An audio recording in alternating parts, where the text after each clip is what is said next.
Halo semua, perkenalkan nama saya Nadila Putri di sini sebagai moderator pada Instagram Live hari ini. Jadi hari ini kita akan membawakan satu topik yang sangat menarik dengan pembicara dengan narasumber yang juga ahli di bidangnya. Narasumber hari ini itu adalah Bapak Tri Gunadi.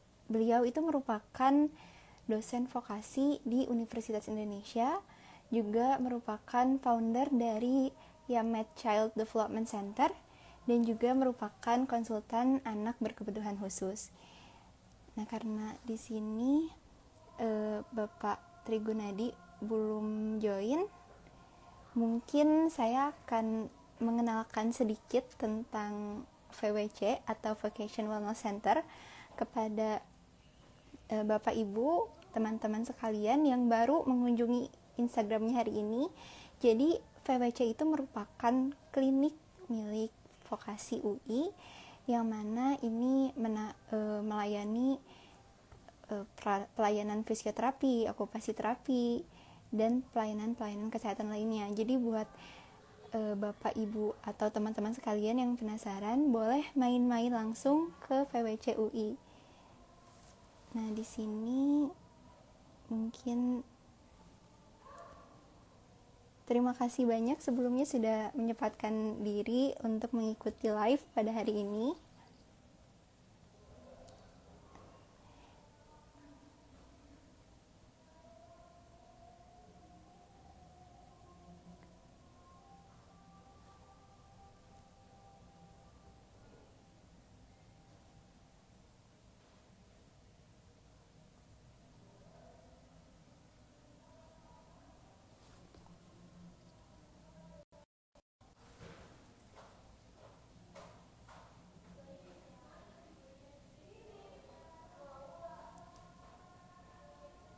Nah, ini Bapak Tri Gunadi sudah bergabung.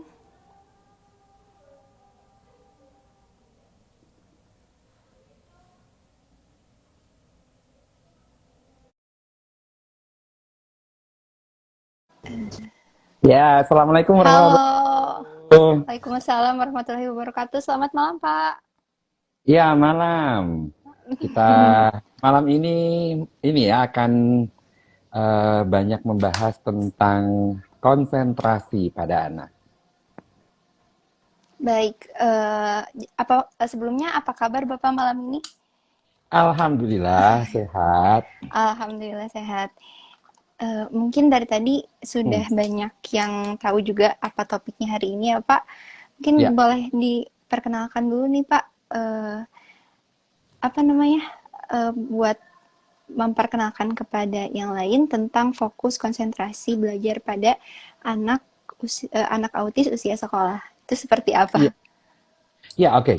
Malam ini kita akan membahas tentang bagaimana melatih fokus konsentrasi belajar pada anak dengan autisme di usia sekolah. Nah, jadi sebenarnya fokus konsentrasi itu penting sekali.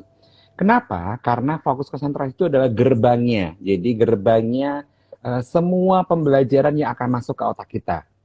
Jadi sebuah informasi ataupun pelajaran ataupun stimulus yang akan masuk ke otak kita itu pasti akan melewati gerbang yang namanya fokus konsentrasi. Nah, fokus konsentrasi ini yang akan menentukan apakah si informasi itu akan masuk ke dalam otak kita.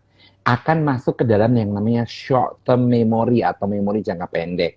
Dan akan masuk pula nantinya ke memori jangka panjang. Nah, kenapa tema ini kita angkat malam ini? Karena ini yang menjadi lagi hangat-hangatnya gitu ya. Jadi anak-anak berkebutuhan khusus, anak-anak spesial yang saat sekarang ini berada di usia sekolah itu lagi kena bumpering masalah lumayan banyak gitu ya. Jadi beberapa kasus di mana misalnya gini nih, sebelumnya semester sebelumnya itu masih PJJ, masih online gitu toh. Jadi masih online, di mana kalau yang namanya masih online, anak berkebutuhan khusus itu bisa saja. Nah, bisa saja ya. Jadi misalnya gini nih, laptopnya dinyalain, tapi ternyata yang nyalain ibunya, bukan anaknya, gitu. Anaknya masih tidur mungkin, gitu. Atau mungkin kalau dia sudah bete gitu ya, anak berkebutuhan khusus yang dia itu tidak bisa stay tune di depan laptop, dia bisa matiin kamera gitu tuh. Atau bahkan dia mungkin matiin kameranya dan jalan-jalan mungkin gitu. Nah, dengan kondisi yang saat sekarang ini semester baru ini adalah semester pertama kalinya tatap muka, di mana masalah-masalah yang kemarin itu nggak kelihatan tuh. Jadi sebenarnya anak-anak berkebutuhan khusus seperti anak-anak dengan autis, anak-anak dengan hiperaktif, itu gurunya juga nggak akan tahu tuh. Oh ternyata si A, si B, si C ini dia kemarin waktu belajar nggak dengerin. Nah itu kan nggak tahu gitu. Dan bahkan di PJJ kan misalnya contoh nih ya tes. Yang ngerjain ibunya juga meneketehe gitu kan. Nah itulah bumpering masalah yang di saat sekarang ini. Dan yang paling banyak masalah yang muncul adalah masalah konsentrasi. Nah, jadi kenapa tema malam ini kita akan bahas tentang tadi melatih konsentrasi pada anak autisme usia sekolah. Nah, kalau ngomongin tentang konsentrasi tadi, kita harus tahu juga tentang definisi dari fokus konsentrasi. Jadi, konsentrasi itu adalah pemusatan perhatian, pikiran, dan jiwa serta fisik pada sebuah stimulus. Kalau menurut Kamus Bahasa Indonesia, Kamus Besar Bahasa Indonesia, yang namanya konsentrasi itu adalah pemusatan perhatian atau pikiran pada suatu hal.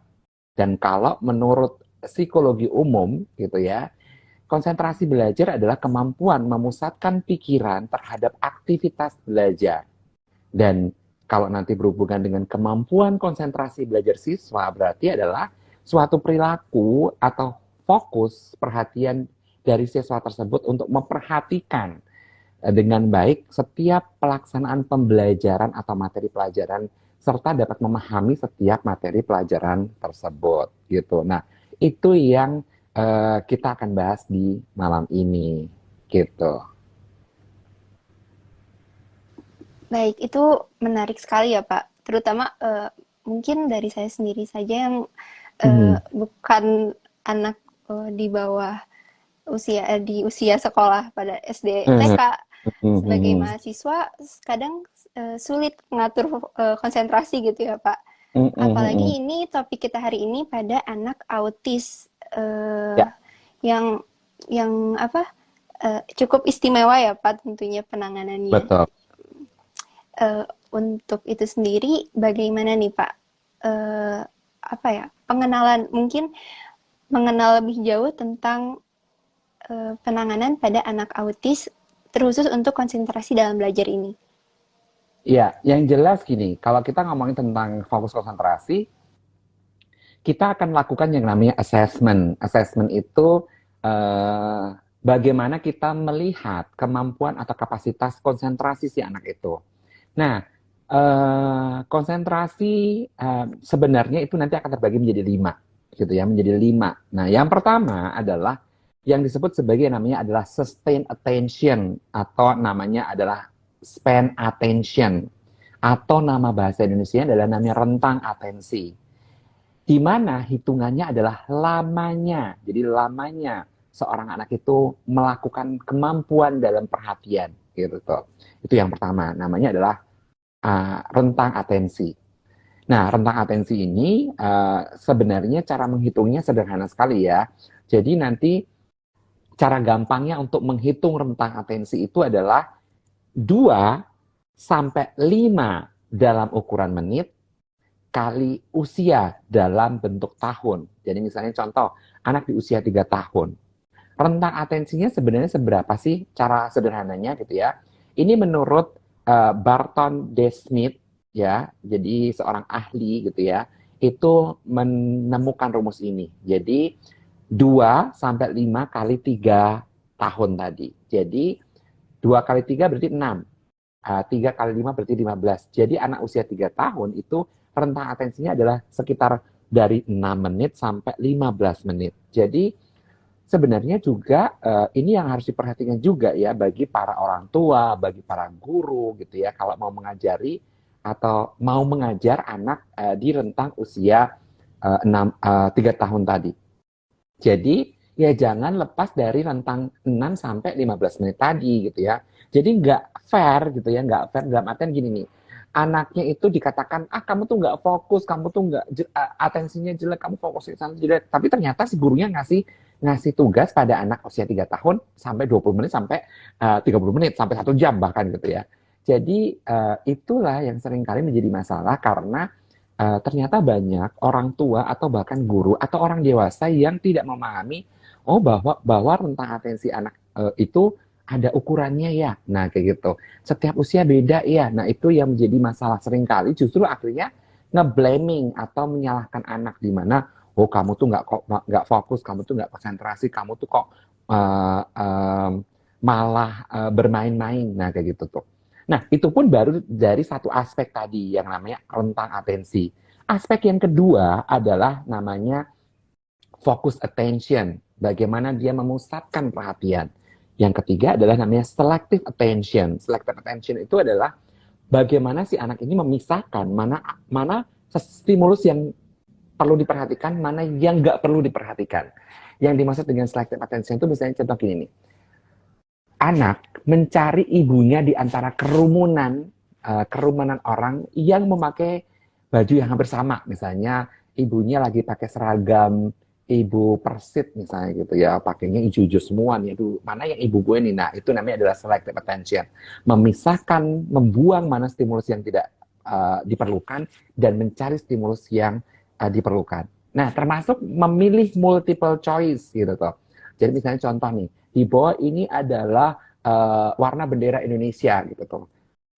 Orange biru, putih orange, merah putih. Nah, dia harus mencari yang merah putih dan mengabaikan yang tidak merah putih tadi. Nah, itu adalah namanya item konsentrasi yang ketiga yang namanya selective attention atau konsentrasi selektif namanya. Nah, yang keempat adalah namanya alternating attention, di mana kemampuan memindahkan fokus perhatian dan kembali lagi ke atensi awal. Misalnya contoh nih, seorang anak lagi nulis gitu ya, dipanggil sama ibunya gitu tuh. Iwan gitu. Ya, Ma. Nah, balik lagi ke fokus yang dia kerjakan itu adalah namanya alternating attention. Dan yang kelima adalah namanya divided attention. Divided berarti membagi gitu ya. Jadi membagi konsentrasi atau membagi atensi. Misalnya contoh nih, dia harus menyaring dari papan tulis sama ke buku. Jadi dia harus memperhatikan papan tulis, buku, papan tulis, buku, papan tulis, buku gitu. Nah, kalau dia tidak bisa mampu melakukan itu, seringkali gini nih, apa yang tulisan tadi ada di papan tulis, aduh mana ya, hilang. Atau mungkin dia tadi nemunya di paragraf di baris ketiga. Saat kembali lagi ke depan papan tulis, bisa saja nanti dia munculnya nemuinnya di baris kelima. Jadi akhirnya ke skip dua baris tuh. Nah, kayak gitu. Jadi divided attention itu perlu sekali. Atau mungkin gini nih, ada banyak yang dilakukan oleh orang dewasa, misalnya contoh misalnya emak-emak gitu ya, dia nonton telenovela, nonton drakor gitu ya sambil motong wortel, nah kayak gitu tuh. Jadi satunya matanya ke drakor, satunya ke wortel gitu. Jadi kayak itu namanya divided attention. Nah, jadi itu adalah 5 jenis konsentrasi yang nantinya akan dilihat pada seorang anak. Apakah konsentrasi itu cukup baik dinilai pada seorang anak dengan spektrum autisme gitu. Baik, tadi ada berarti cukup banyak ya Pak untuk melihat bagaimana konsentrasi anak dan sebagainya. Nah, itu tentu mungkin ada faktor-faktornya tuh Pak. Jadi faktor yang sangat mempengaruhi terhadap konsentrasi baik internal ataupun eksternalnya itu apa Pak kalau boleh tahu? Iya, oke. Sebelumnya kita mengingatkan dulu nih pada buat para ayah bunda atau mungkin pemerhati atau healthy fox gitu ya semuanya. Healthy fox jangan lupa boleh bertanya langsung di chat, silahkan. Bukan di chat, tapi di tanda tanya di bawah. Jadi nanti kalau healthy fox ingin bertanya seputar konsentrasi, silahkan buat pertanyaan di tanda tanya yang bawah itu ada tanda tanya nih di kolom bawah sebelah kanan itu ada tanda tanya. Nah, tuliskan aja pertanyaannya di situ. Nanti kita akan bantu jawab gitu ya.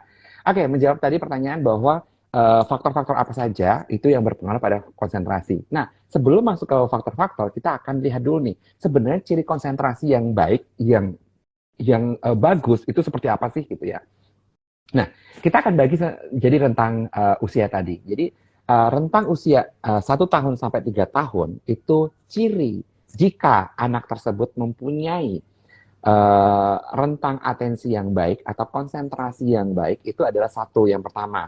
Kalau anak di usia 1 sampai 3 tahun, kalau dia konsentrasinya baik, satu, kemampuan perkembangan bicara dan bahasanya sesuai dengan usia. Jadi kalau 1 tahun berarti sudah mampu mengucap kata dengan suku sama. Misalnya contoh ba, mama, papa, mama, dada. Nah itu tuh dapat tuh. Kalau di usia 18 bulan berarti mampu menguasai sekitar 10 kata, minimal 10 kata.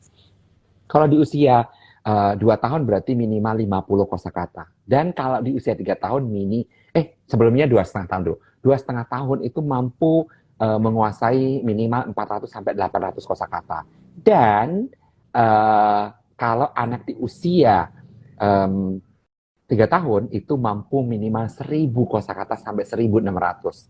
Jadi sebenarnya kalau anak di rentang usia 1 sampai 3 tahun tadi dikatakan konsentrasinya baik adalah perkembangan bicaranya tidak terlambat, tidak mengalami delay karena fokusnya dapat. Jadi akhirnya kosakata dapat.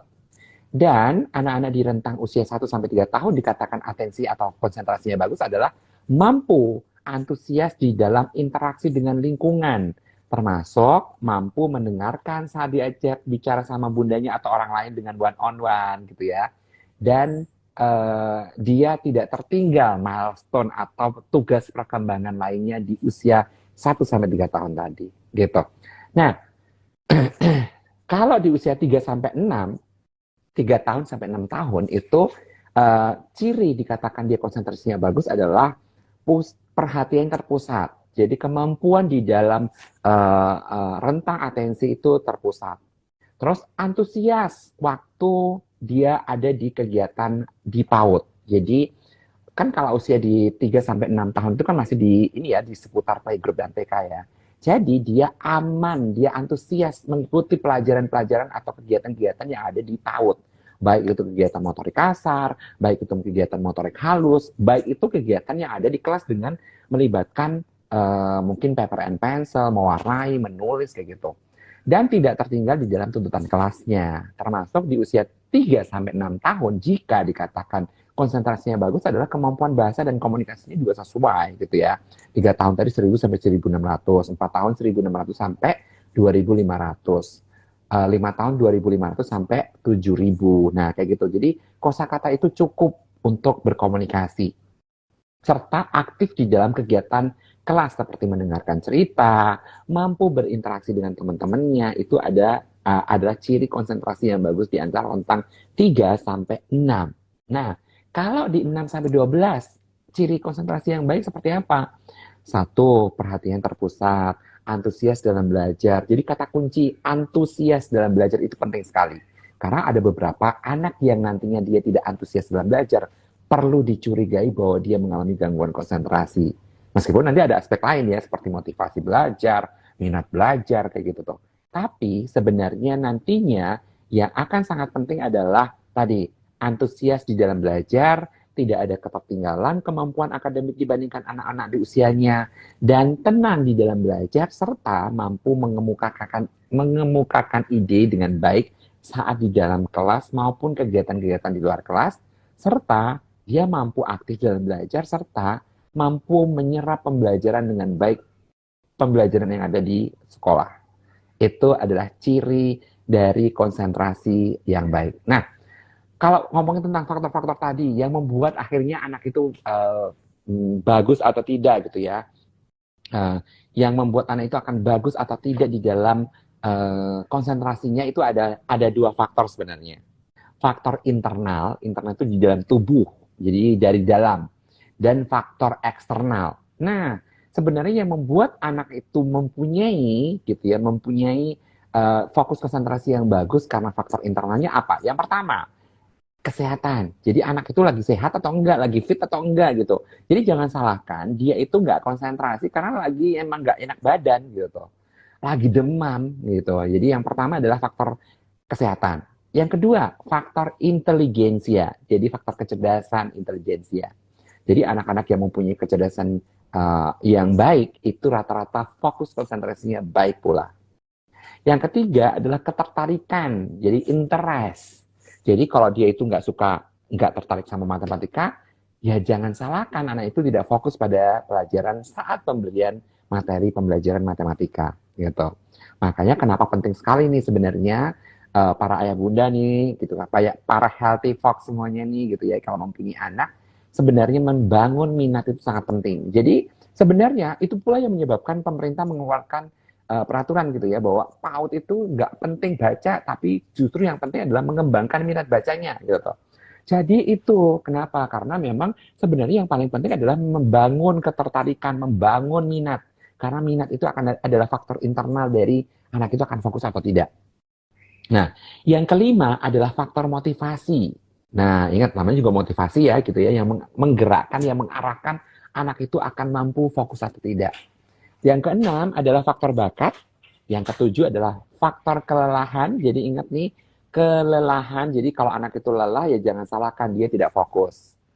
Terus faktor kedelapan adalah insomnia. Jadi anak-anak yang kurang tidur gitu ya. Mungkin begadang karena main game gitu ya. Akhirnya jadi anak itu juga mempunyai konsentrasi yang kurang gitu. Nah, yang kesembilan adalah faktor kematangan karakter. Jadi apakah pembentukan orang tuanya, apakah disiplin dengan baik atau tidak, tanggung jawabnya ditanamkan sejak kecil atau tidak, itu adalah faktor internal dari fokus konsentrasi yang baik atau tidak. Nah, dari faktor eksternalnya, nih tadi kan faktor internal tuh. Nah, yang kedua adalah faktor eksternal.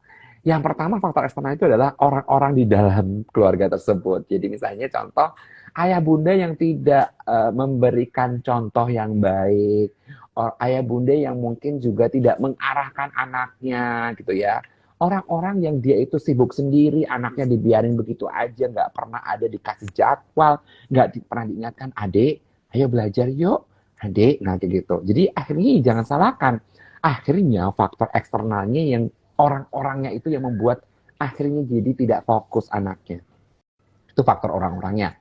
Yang kedua adalah faktor sarana prasarana. Jadi memang gitu ya, sarana prasarana tidak satu-satunya gitu ya membuat anak itu akan fokus atau tidak gitu ya. Tapi misalnya contoh dia belajar dengan di lantai yang kepanasan ruangannya sama AC-nya ada, terus meja belajarnya bagus, lebih fokus yang mana gitu kan? Pasti akan sarana prasarana belajar yang lebih baik gitu ya. Yang ketiga adalah lingkungan. Lingkungan tadi termasuk tadi itu misalnya apakah ada AC-nya atau tidak, panas atau tidak ruangan itu gitu. Terus pola atur, yang keempat adalah pola aturan. Jadi faktor eksternal yang keempat adalah pola aturan. Aturannya ditanamkan dengan baik atau tidak sama orang tuanya. Misalnya contoh nih, anak yang dia itu memang tidak pernah ditanamkan bahwa adik, selesaikan belajarnya dulu baru kamu bisa main sepeda gitu. Aturan yang tidak ditanamkan ya jangan salahkan, dia berpikirnya naik sepeda. Gue mau naik sepeda, gue mau naik sepeda. Kok gue nggak boleh naik sepeda sih? Malah gue suruh baca, suruh belajar nih gitu. Nah itu pola aturan. Itu yang keempat. Yang kelima adalah media pembelajaran. Jadi anak-anak yang dia itu media pembelajarannya itu cukup baik, cukup lengkap gitu ya. Apalagi sekarang ini kurikulum merdekanya. Pendidikan sekarang itu kurikulum merdeka. Kurikulum merdeka itu justru bukunya nggak ada. Jadi bukunya itu sumbernya itu dari mana-mana gitu ya. Misalnya contoh media pembelajarannya internet disediakan di rumah. Nah itu akan lebih baik kan. Fokusnya juga akan lebih meningkat karena dia tidak perlu berpikir bahwa oh iya ya gue pusing nih nggak ada bukunya nih. Nah kayak gitu. Jadi media pembelajaran juga sangat penting di faktor eksternal ini. Nah, yang keenam adalah metode belajar. Nah, ini juga sangat penting. Karena kadang, dan bukan kadang lagi itu ya, banyak orang tua yang nggak tahu nih, metode belajar itu apa saja. Nih, oh ternyata anak itu perlu dibantu ya metode belajarnya, apakah visual, apakah auditory, apakah kinestetik, apakah read and write. Jadi, read and write, jadi membaca dan menulis gitu. Nah, jadi pentingnya sekali tadi mengenali metode belajarnya seperti apa. Apakah visual, apakah auditory, apakah disuarakan gitu ya. apakah harus kinestetik gitu, sambil bergerak, sambil nyanyi-nyanyi, sambil ngedance gitu ya, atau tadi read and write, membaca dan menulis. Nah, kayak gitu. Itu yang penting sekali juga. Jadi, orang tua juga harus belajar bagaimana metode belajar yang apa saja dan yang tepat untuk anaknya itu apa. Karena seorang anak biasanya akan mempunyai 2 atau lebih uh, gaya belajar ataupun metode belajar gitu. Yang ketujuh adalah pengawasan. Jadi ternyata tuh belajar itu untuk fokus atau tidak ternyata penting juga untuk pengawasan. Jadi anak-anak yang dia ada merasa diawasi itu akan lebih fokus dibandingkan yang dia tahu bahwa ibunya nggak ngawasin gue, ibu juga ibu mah cuek, gue nggak pernah diawasin, gue nggak kayak gitu tuh. Jadi pengawasan itu juga sangat penting gitu. Dan yang kedelapan adalah ada faktor reinforcement atau penghargaan gitu ya. Jadi anak-anak yang dibelajar, kamu keren ya sayang ya, kamu tuh, anak mama juga, anak bunda hebat, anak ayah hebat nih gitu. Anak ayah hebat sekali loh, ternyata belajar secara mandiri, tidak perlu disuruh, nah kayak gitu tuh. Reinforcement tuh penting, baik reinforcement verbal maupun reinforcement non verbal gitu ya. Reinforcement non verbal kan macam-macam ya gitu ya. Kalau kamu belajarnya bagus, nanti kamu akan disediakan kue loh sama mama gitu. Kalau kamu belajarnya bagus, kamu tuh akan diberikan bonus loh nanti mainan, beli mainan di akhir pekan kayak gitu. Jadi reinforcement itu penting. Dan yang kesembilan adalah faktor imprint dari orang sekitar. Imprint itu adalah contoh gitu ya. Jadi misalnya gini nih, banyak orang tua yang mengeluh nih, aduh anakku tuh nggak suka makan buah gitu, anakku nggak suka makan sayur. Iya iyalah, long ibunya nggak pernah juga melakukan imprint makan buah dan sayur gitu tuh. Terus apalagi seringkali gini ya, anakku tuh nggak suka makan, nggak suka baca gitu. Ya iyalah, ibunya aja pegang buku aja juga nggak pernah gitu ya, baca koran juga nggak pernah, baca novel juga nggak pernah. Pengen anaknya suka baca buku gitu. Nah, imprint ini juga sangat penting. Jadi faktor imprint dari orang-orang sekitar itu juga sangat meningkatkan kemampuan fokus atau tidak. Begitu.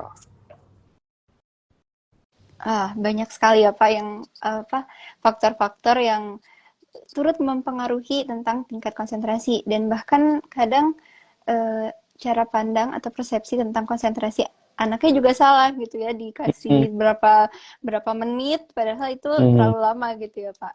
Nah ini Betul. sudah masuk nih Pak Ya. beberapa pertanyaan dari viewers semua, dari Healthy Ya. Fox semua. Di sini pertanyaan pertama itu ada dari akun @ameliaputri_in. Pertanyaannya adalah, bagaimana cara membuat anak fokus akan pertanyaan sederhana, terutama pada anak yang selalu mengulang pertanyaan yang sama? Ya, berarti yang pertama yang perlu dievaluasi nih buat Mbak Amelia Putri gitu ya. Itu langsung pertanyaan sederhananya aja tidak fokus gitu ya. Nggak fokus itu bukan karena dia nggak fokusnya. Kemungkinan terbesarnya adalah dia nggak paham. Jadi pertanyaan sederhananya itu, jadi jangan dianggap pertanyaan sederhana itu bisa gampang loh bagi anak-anak dengan, terutama anak berkebutuhan khusus ya. Jadi misalnya contoh nih ya, siapa namamu? Berapa umurmu? Gitu. Apa warna bendera Indonesia gitu. Emang dipikir gampang? Enggak, karena dia ada item-item kata yang harus dipahami. Contoh, siapa namamu gitu.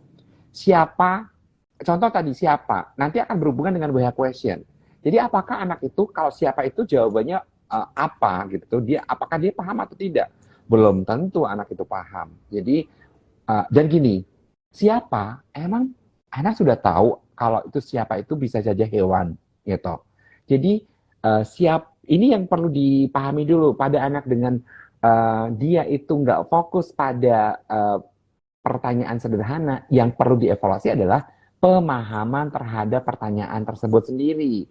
Jadi kalau dia nggak paham, ya pasti dia akan pusing. Kalau dia pusing, dia akan pasti kemana-mana pikirannya. Kalau kemana-mana, ya fokus nggak? Ya pasti nggak fokus. Jadi sebenarnya yang perlu digali buat Mbak Amelia Putri tadi adalah si anaknya sudah paham belum terhadap si kata-kata itu. Nah, kalau pemahaman kata-kata tadi tergantung pada si milestone jumlah kosakata sudah sesuai dengan usia belum tadi tuh. Ingat tadi tuh, 2 tahun 50 kosakata, 2,5 400 sampai 800 kosakata, 3 tahun 1000 sampai 1600 kosakata. Nah, milestone jumlah kosakata itu sudah tercapai belum? Itu baru ngomongin jumlah si kosakata. Belum lagi tadi pemahaman konsep-konsep tadi. Oh, kalau siapa itu jawabannya bisa orang, bisa hewan. Kalau di mana itu berarti lokasi atau tempat. Oh, kalau apa itu bisa saja benda, bisa saja warna, bisa saja ya namanya juga apa gitu ya. Kalau mengapa, oh berarti jawabannya adalah alasan. Kalau kapan, oh berarti bisa jawabannya adalah hari, waktu, tanggal, jam, nah kayak gitu tuh. Jadi itu yang harus dipahami dulu nih, dicek dulu anaknya. Nah, jadi buat Mbak Amelia Putri, ayo dicek dulu anaknya sudah paham belum. Uh, jadi yang paling penting dicek dulu tadi si jumlah milestone kosakatanya sudah tercapai belum gitu. Kalau belum ya inilah. Nah, jangan lupa ini di UI di Universitas Indonesia itu ada vokasi. Nah, di dalam kampus vokasi itu ada klinik. Nah, klinik vokasi itu bisa membantu anak-anak yang seperti tadi gitu. Jadi nanti datang aja, bawa aja ke klinik vokasi, itu akan kami bantu untuk assessment.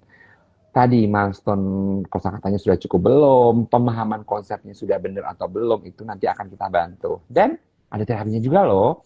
Jadi di klinik vokasi itu ada terapi wicara oleh ahlinya terapis wicara, ada terapis okupasi oleh ahlinya okupasi terapis, dan ada terapis fisioterapis ahlinya dalam fisioterapi. Nah, jadi bisa dibawa ke klinik vokasi kalau dekat dengan vokasi gitu. Jadi harus melihat juga ya Pak tentang kenapa nih selalu mengulang pertanyaan yang sama itu belum tentu karena tidak fokus tapi tidak mengerti gitu ya Pak. Betul. Gitu. Tunggu sebentar, saya akan izin dulu ambil remote AC. AC.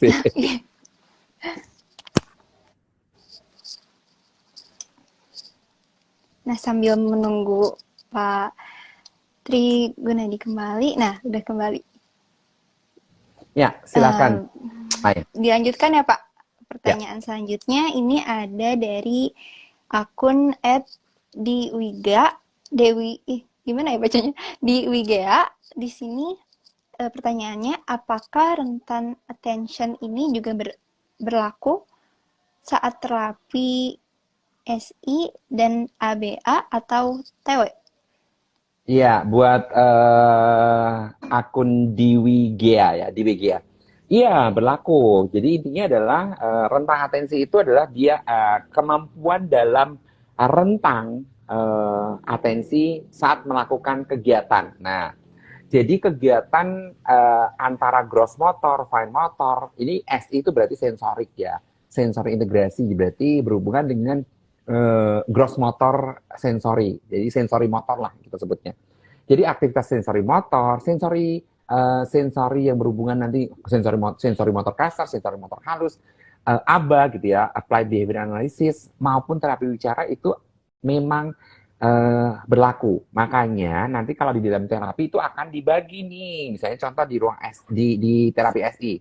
Nanti dibagi nih diselang-seling biasanya gitu ya. Misalnya contoh tadi kan anak usia 3 tahun ya. 3 tahun kan 6 sampai 15 menit. Nah, ya sama bahwa nantinya misalnya contoh di SI yang dia itu harus melompat sambil mengucapkan angka atau huruf yang ditunjukkan oleh terapis itu ya nggak boleh lewat sampai 15 menit lebih gitu tuh. Nah, jadi nantinya yang berhubungan dengan makanya perlunya selang-seling itu adalah dikombinasi gitu ya antara gross motor, fine motor yang melibatkan memori gitu ya. Jadi nanti biasanya gini nih. Kegiatan yang melibatkan memori, kegiatan yang non-memori, memori, non-memori, kayak gitu. Sama, di ABA juga sama, di Applied Behavior Analysis ataupun di terapi wicara juga sama. Jadi kayak misalnya seorang terapis bicara, nggak mungkin dia ngedrilling kartu memori gitu ya, kartu kata gitu ya. Jadi nggak mungkin dia itu akan ngedrilling kartu semua gitu. Misalnya contoh si kartu ya, jadi misalnya contoh kartu gitu ya. Jadi nggak mungkin di dalam tadi ingat kapasitasnya kalau 3 tahun berarti kan 6 sampai 6 sampai 15 menit gitu ya. Jadi, si pembelajaran tentang memori tadi nih, misalnya contoh nih, gitu ya, nih. Contoh misalnya seperti ini, ini memori nih, memori gitu. Jadi ini nggak boleh lewat dari eh, tadi, ingat nih, 6 sampai 15 menit. Jangan sampai 1,5 jam kegiatannya memori semua, apa ini gitu. Ya, anaknya jadi eh, fokusnya jadi rusak, anaknya jadi fokusnya jadi eh, terganggu diakibatkan bukan karena si fokus konsentrasinya, tapi memang karena memang kapasitas rentangnya seperti itu tadi di usia 3 tahun berarti 6 sampai 15 menit. Begitu. Itu jawaban buat tadi ya, Mbak Dewi Gea. Dewi Gea. Baik, aduh, ternyata cukup ini juga ya Pak, cukup banyak hal-hal yang mempengaruhi satu sama lain gitu ya Pak. Hmm. Nah, di sini pertanyaan selanjutnya dari akun @ira_yuni. Hmm. Pertanyaannya, bagaimana menghadapi anak usia 14 tahun yang slow learner, sering mengeluh, marah, dan malas jika disuruh belajar? Oke, jadi buat akun Ira Yuni, yang pertama adalah slow learner anak usia 14 tahun. Jadi, yang perlu dipastikan adalah apakah si anak itu tangga-tangga kematangan perkembangannya itu sudah matang atau belum gitu ya. Jadi, tangga-tangga itu yang perlu dipastikan dulu. Kalau tangga-tangganya itu masih belum matang gitu ya. Nih, jadi nanti buat Mbak Ira Yuni nih, tangga-tangga ini nih. Jadi namanya adalah Pyramid of Learning. Jadi Pyramid of Learning. Nah, itu bisa diklik di Google. Google aja namanya Pyramid of Learning. Nah, Pyramid of Learning ini nih, ini adalah tangga-tangga ini perlu dilihat nih. Anak dengan slow learner itu memang kemungkinan besar sensomotoriknya itu belum matang. Jadi akhirnya cenderung otot-ototnya itu belum stabil. Jadi akhirnya kalau misalnya ini cenderung malesan gitu, mager gitu. Nah, itu yang nantinya akan kenapa anak-anak dengan slow learner itu biasanya tetap akan melakukan aktivitas kegiatan motorik di setiap harinya. Gitu. Jadi jangan sampai nantinya kekurangan. Kalau kekurangan dia tidak punya yang namanya energize gitu. Energize itu adalah bagaimana dia mendongkrak motivasinya dia untuk beraktivitas. Nah, dan itu berpengaruh pada konsentrasi. Jadi jangan dipikir si energize yang kurang tadi itu fokus konsentrasi akan bagus. No. Anak-anak yang dia itu cenderung level arousal-nya rendah, jadi level arousal berhubungan dengan energize-nya tadi rendah, itu pasti akan cenderung malas. Nah, cenderung malas akhirnya akan menyebabkan dia kemampuan untuk fokus juga jelek. Nah, jadi itu yang nantinya akan harus dikembangkan. Jadi kembangkan dulu di tingkat sensomotoriknya tadi. Nah, apalagi ingat nih, slow learner ya. Kalau kita ngomong slow learner berarti IQ-nya itu rentang antara 85 sampai 90. Jadi IQ normal kan 91 sampai 110. Jadi dia ada di rentang 85 sampai 90 tadi. Nah, dengan IQ yang segitu memang kalau dia sampai marah, dia sampai ini ya, nih mengeluh gitu ya. Berarti tugasnya belum the right challenge namanya. Jadi the right challenge itu gini nih. Pada anak dengan slow learner, si orang pemberi tugasnya juga harus benar juga gitu ya. Jangan sampai gini nih, tugasnya terlalu berat atau tugasnya terlalu ringan. Nah, jadi ingat nih, memberikan tugas pada anak itu benar-benar harus masuk ke dalam yang namanya ZPD atau Zone of Proximal Development. Jadi tidak boleh terlalu rendah, tidak boleh terlalu tinggi, tidak boleh terlalu sulit gitu. Kalau terlalu sulit ya tadi tuh anaknya jadi akan mengeluh dan marah gitu. Jadi ZPD itu gini, ini makanya perlu adanya yang namanya assessment tadi, perlu ada yang namanya dites anaknya itu bisa sampai mana. Nah di sini saya. Nah tugas the right challenge adalah cuma di atasnya sedikit di sini nih. Tidak boleh terlalu rendah. Kalau terlalu rendah nanti membosankan atau terlalu tinggi kan, terlalu tinggi tadi tuh anaknya jadi marah-marah, ini kok sulit banget ya bagi gue nih ya, ini jadi dia akan reject duluan. Nah kayak gitu. Jadi pentingnya untuk memberikan the right challenge tadi. The right challenge itu adalah ini kemampuannya anak, nah kita ngasih tugasnya itu ya di atasnya dikit aja gitu untuk dan itu pun yang namanya ZPD itu perlu bantuan kita untuk dia bisa. Jadi kita bantu untuk dia itu mencapai keberhasilan gitu. Misalnya contoh dia itu baru hafal penjumlahan 2 gitu. Nah, kita kasih tugas-tugas penjumlahan 3 dengan kita bantu gitu. Ayo 3 ditambah 2. Nah, kayak gitu. Jadi dibantu. Itu adalah disebutnya sebagai namanya the right challenge gitu.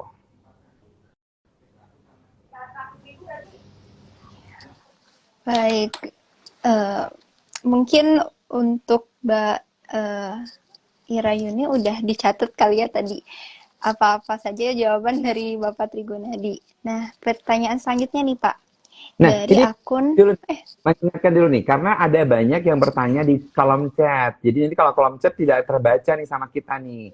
Jadi kalau bisa bertanyanya di kolom tanda tanya yang di bawah. Jadi seperti ini, seperti dari Ibu Mia Bioglass underscore MCI, itu pertanyaannya di kolom chat. Jadi jangan di kolom chat ya, Healthy Fox. Jadi pertanyaannya di tanda tanya yang di bawah tuh dipencet tuh. Nah, kayak gitu. Jadi nantinya kita bisa membacakan membacakan si pertanyaan tadi yang ada di dalam kolom tanda tanya itu, gitu. Ya, lanjut lagi pertanyaan berikutnya. baik dilanjut lagi ya Pak. Di sini ada dari akun @enel23. Di sini pertanyaannya, bagaimana trik dalam membentuk konsentrasi anak autis dalam mengajarkan menulis dan membaca? Ya, jadi kemampuan fokus ya berhubungan dengan menulis dan membaca, jadi otomatis satu, uh, memberikan pondasi yang kuat dulu nih. Jadi memberikan pondasi yang kuat untuk membacanya. Dan gini,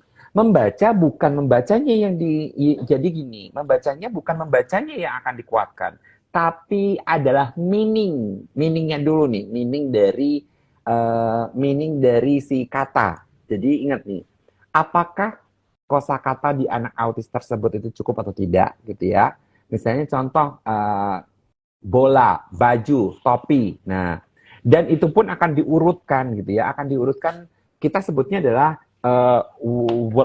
word list gitu ya. Word listnya itu diurutkan dulu.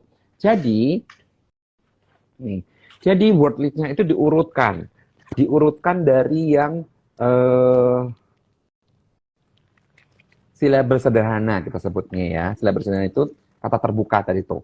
Jadi perlu dulu dilihat gitu ya nih satu. Apakah dia sudah kelar? Ini namanya adalah bunyi huruf atau namanya fonik gitu ya. Jadi ini apakah sudah bisa dulu belum? Makanya nantinya kan ada tuh yang diajarkan pakai nyanyi tuh. A untuk apel gitu. B untuk buku. Nah, kayak gitu. Jadi beh untuk beh beh aba beh ubu gitu tuh. Jadi ini diberesin dulu. Apakah dia itu, jadi pondasinya adalah si setiap tahapan itu sudah terlaksana dengan baik gitu ya. Jadi bunyi hurufnya sudah benar gitu ya. Jadi nih foniknya sudah beres dulu. Baru nanti akan blending nih. Ini blending huruf nih. Ini namanya blending gitu. Nah, blending itu berarti menggabungkan huruf itu menjadi suku atau nanti menggabungkan huruf menjadi kata gitu. Ini karena kebalik kali ya, karena kan kita pakai ini ya kamera depan, jadi ini agak kebalik. Nah kayak gitu nih, jadi kayak gini. Jadi dimatangkan dulu itunya, dimatangkan dulu dari pemahaman kata dulu, baru nantinya akan membaca, baru akan menulis. Nah, jadi kan apa yang dituliskan akan harus tahu dulu nih ya. Dan nantinya di dalam pengajaran itu adalah anak itu yang akan nge-blending sendiri. Jadi misalnya contoh nih, untuk bola, nih, jadi dengarkan, bola. Huruf apa yang kamu dengar? Bola. Ingat, bola. B. Oke, B. Coba, mana cari huruf B, gitu. Jadi bunyi B tadi mana hurufnya, gitu. Bola. Jadi kamu dengar, ingat, bola. Huruf apa selain B? O. Nah, dia akan nyari sendiri tuh. O. Oke, kamu cari O. Huruf O.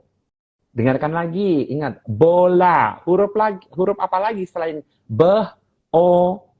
Dia akan L, nah kayak gitu. Jadi itu yang nantinya akan sangat penting. Jadi apakah anak itu konsentrasi atau tidak di saat dia nanti belajar membaca atau menulis adalah satu, yang pertama adalah apakah si anak itu tahapan-tahapan menuju gitu ya, tahapan-tahapan menuju untuk kemampuan membaca dan menulisnya itu sudah kuat atau belum. Termasuk nantinya apakah pegangan pensilnya sudah benar gitu ya. Apakah kekuatan jari-jarinya sudah benar. Nah, itu perlu dievaluasi. Nah, untuk mengevaluasi tadi silahkan datang. Kalau di area seputar Depok silahkan datang aja ke vokasi di dalam kampus di UI gitu ya. Kami lokasinya ada di UI, di Universitas Indonesia, di kampus vokasi. Nah, nanti di situ ada namanya klinik vokasi atau namanya Vocation Wellness Center gitu. Baik, ini untuk pertanyaan selanjutnya ya Pak. Ya. Ada dari akun @aulia Rizka Safitri. Apakah anak 4 tahun yang mengalami masalah fokus konsentrasi bisa kejar ketertinggalan dengan ikut terapi? Iya, yang jelas pasti bisa. Jadi kalau untuk terapi itu akan membantu, salah satunya adalah memperbaiki tadi tuh 5 jenis atensi tadi itu, dari mulai rentang atensi, sustain attention, focus attention, alternative attention sampai ke divided attention tadi. Jadi itu ada teknik-tekniknya, ada teknik yang digunakan untuk meningkatkan kemampuan si fokus konsentrasi tadi gitu.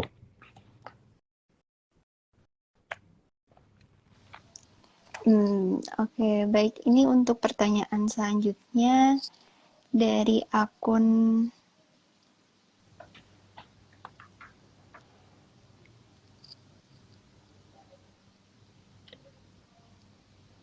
Ya, yang mana nih? yang ini, Pak. Dari yang mungkin tadi sempat dimention ya Pak ini Hmm. jawabannya.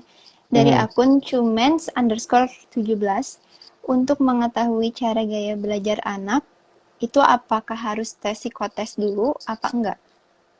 Iya, lebih bagus melakukan psikotes karena nantinya di dalam psikotes itu akan satu untuk menentukan gaya belajar itu akan dilakukan dengan berbagai cara gitu ya. Yang pertama adalah nantinya wawancara dengan guru, wawancara dengan orang tua, wawancara dengan pengasuh gitu ya. Eh, Terus nantinya anaknya juga nanti akan dilihat gitu ya, dia itu lebih tertarik dengan yang mana gitu ya, dengan tugas-tugas apa, dan dia akan lebih menguasai dengan cara yang seperti apa. Tadi tuh ingat tuh, bisa saja dengan visual, bisa saja dengan auditory, bisa saja dengan kinestetik, dan bisa saja dengan read and write tadi tuh. Jadi membaca dan menulis gitu. Oke, baik. Mungkin lanjut ke pertanyaan selanjutnya ya, Pak. Ya, mangga. Ya, di sini dari akun @wahyuwulandari. Mhm. Patri, saya mau tanya, jika anak saya paham apa yang kita bicarakan dan mengerti jika kita suruh, namun Mhm. tidak mau berbicara bagaimana cara yang tepat, tidak mau berbicara bagaimana cara yang tepat untuk stimulusnya. Iya, kalau jadi buat Ibu Wahyu Wulandari itu ini perlu dicek dulu gitu ya. Apakah yang bermasalah gitu?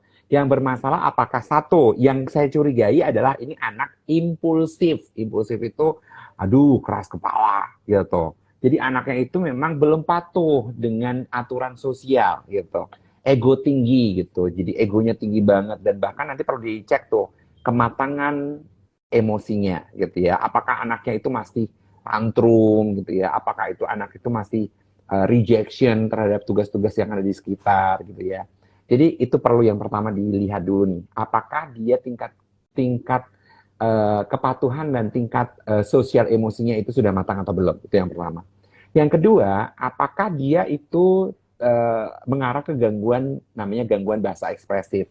Gangguan bahasa ekspresif itu dia bisa paham semua apa yang dikatakan sama orang, tapi tidak bisa mengungkapkan. Jadi, nah itu perlu dicek nanti adalah namanya disprasia verbal. Apakah terjadi terjadi dispraxia verbal gitu. Gimana tingkat di oromotor dari rahang, bibir, gigi, lidahnya itu tidak tersinkronisasi perintah dari otak. Nah, kayak gitu. Nah, dan itu juga perlu diperiksakan apakah dia mengalami dispraxia verbal, apakah dia mengalami gangguan bahasa ekspresif gitu. Jadi yang pertama tadi adalah tingkat impulsivitas atau kepatuhan atau tingkat sosial emosi, kematangan sosial emosinya. Yang kedua adalah tingkat si kematangan oral motor berhubungan dengan sensori oromotor, berhubungan dengan rahang, bibir, gigi, dan lidah, berhubungan dengan dispraxia verbal tadi tuh. Jadi itu perlu dicek. Jadi eh, perlu dicek. Nah, kalau pengecekannya adalah dibawa ke klinik tumbuh kembang, termasuk tadi bisa juga dibawa ke klinik vokasi, gitu. Jadi ini harus segera di-follow ya Pak, Instagram VWC dan segera Iya, didatangi nih klinik vokasi. Nah, betul. pertanyaan selanjutnya ini dari @sandy Febrina. Dok, izin bertanya, latihan Mhm. apa yang bisa diajarkan di rumah untuk anak autis untuk bisa melatih konsentrasinya?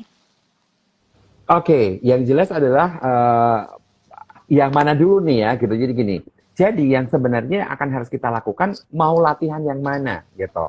Latihan fokus attention-nya kah? Latihan rentang atensinya kah? Latihan yang mana? Terus gini, apakah yang akan dilatih visualnya kah? Apakah auditorinya kah? Gitu. Jadi contoh yang sederhana aja deh gitu. Misalnya contoh kita akan melatih auditori gitu ya. Auditori itu adalah si anak akan mendapatkan stimulus suara, dia harus mengulang feedback gitu. Misalnya contoh yang sederhana begini nih. Di dalam terapi itu nanti akan ada yang namanya digit span gitu ya, digit span. Jadi uh, um, misalnya contoh anak usia 3 tahun, 3 tahun berarti 3 digit nih. 3 digit itu tidak selalu angka ya. Jadi misalnya gini nih, ayo coba sebutin ulang ya. Apel, baju, merah. Nah, jadi 3 kata. Jadi kalau bisa 3 kata itu tidak satu golongan. Jadi dia akan tidak terbantu oleh satu golongan gitu. Misalnya gini ya, apel, jeruk, mangga itu satu golongan tuh. Jadi biasanya itu tidak satu golongan. Nah, latihannya yang akan bisa dilakukan dalam sehari-hari adalah misalnya contoh ikut ibu ke Alfamart gitu. Dikasih keranjang, disuruh ambil. Ayo dek, kamu ambil 3 benda ya. 3 benda. Satu, odol, sampo kamu, sama sikat gigi kamu. Nah, 3 benda. Nah, 3 itu kalau sudah bisa naikkan nih besok ke 4. Jadi misalnya gini nih. Dan jangan benda yang sama ya. Jadi gini nih. Tidak untuk dihafalkan sebenarnya, tapi harus diingat, difokuskan bahwa oh aku harus ngambil, kalau kemarin adalah odol,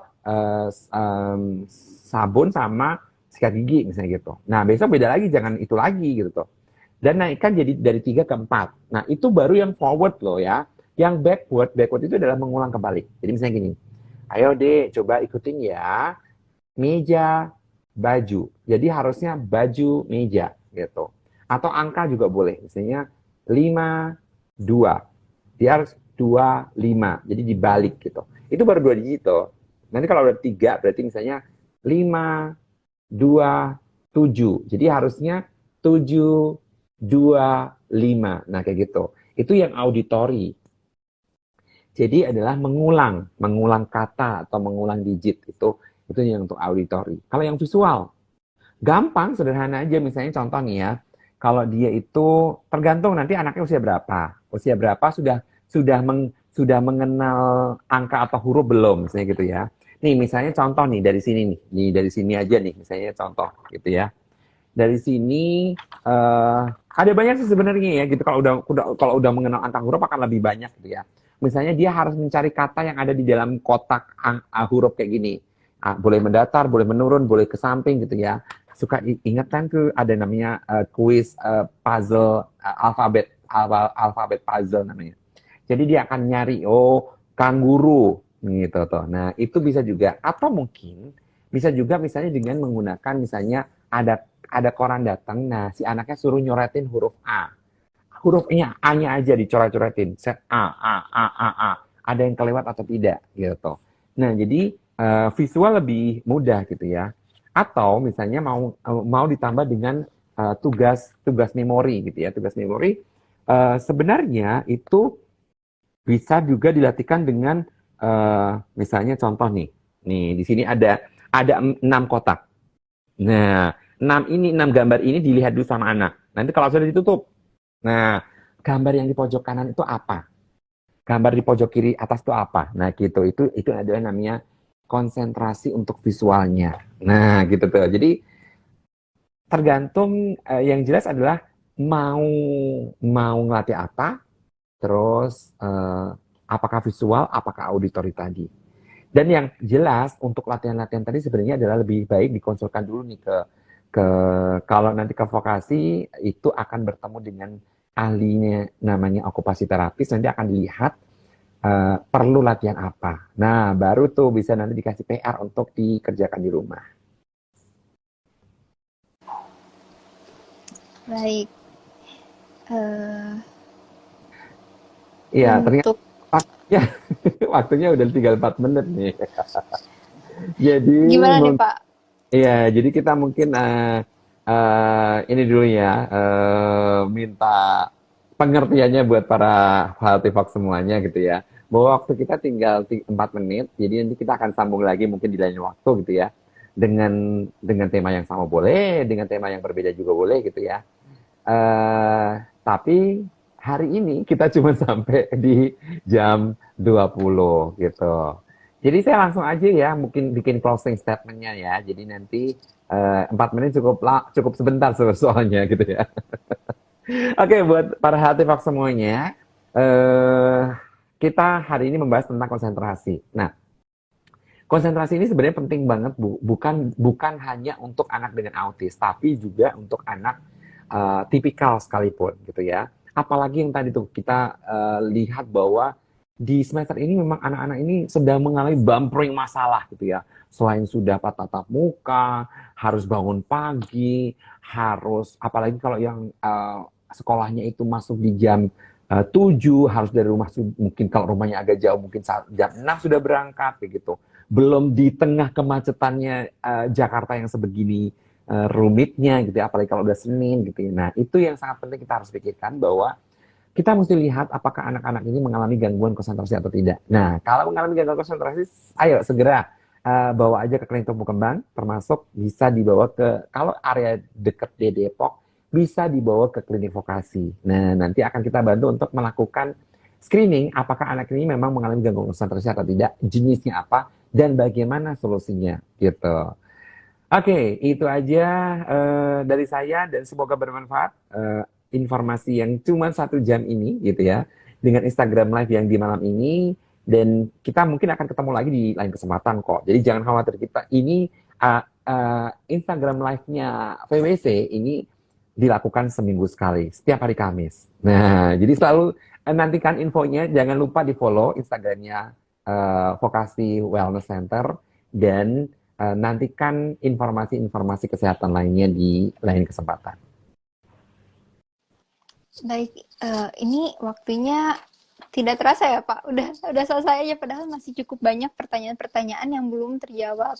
Jadi Iya. mungkin buat bunda-bunda semua dan teman-teman semua yang punya pertanyaan tapi belum sempat terjawab bisa mungkin dikirimkan di direct message mungkin kalau misalnya ada kesempatan mungkin bisa dijawab. Mungkin itu saja. Terima kasih banyak Pak Trigunadi atas waktunya, ilmunya. Ya, sampai ketemu lagi Eh, di lain kesempatan. Oke, baik. Pamit dulu sama Healthy Fox semuanya. Assalamualaikum warahmatullahi wabarakatuh. Waalaikumsalam warahmatullahi wabarakatuh. Untuk ya itu mungkin itu aja live hari ini dan untuk Healthy Fox semua yang nggak mau ketinggalan info-infonya, jadwal live-nya, boleh di follow dan dinyalain lonceng notifikasi dari IG VWC_UI. Itu saja dari saya. Mohon maaf atas segala kesalahan. Sampai ketemu di lain kesempatan. Wassalamualaikum warahmatullahi wabarakatuh. Selamat malam. Sehat selalu.